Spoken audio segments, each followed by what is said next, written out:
আপনার জীবনের সবচেয়ে ক্ষতিকর মানুষটি কে জানেন? ওই যে আপনার জীবনে যে তেলবাজ চাটুকার মানুষটি আছে।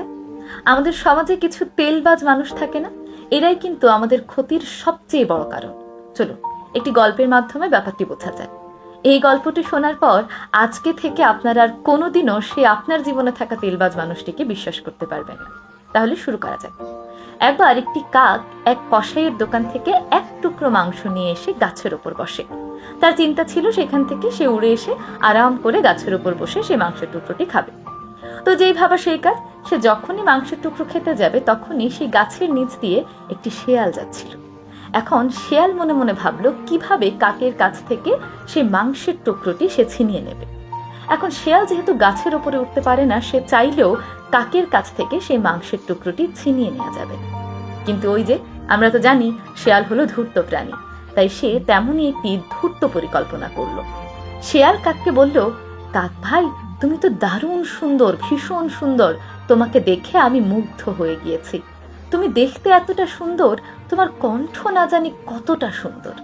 এই কথা শুনে তো কাক ভীষণ খুশি। সে তো সে চাটুকারের কথা শুনে খুশিতে গদগদ হয়ে বলল ঠিক আছে, মনে মনে ভাবলো যে ঠিক আছে, যে আমি তাকে গান শোনাবো।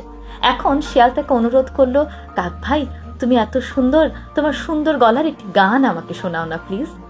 তখন কাক তার কথা শুনে গান গাওয়ার জন্য যেই না তার ঠোঁট খুললো, অমনি তার ঠোঁটের মধ্যে যে মাংসের টুকরো ছিল তা মাটিতে পড়ে গেল। ব্যাস, শিয়াল সেখান থেকে মাংসের টুকরোটা নিয়ে ভোঁ দৌড়। সে তার উদ্দেশ্য হাসিল করে ফেলেছে। এদিকে কাক কিন্তু তার কষ্ট করে আনা মাংসের টুকরোটি সেখানে হারিয়ে ফেলল। তার মানে আমরা কি বুঝলাম?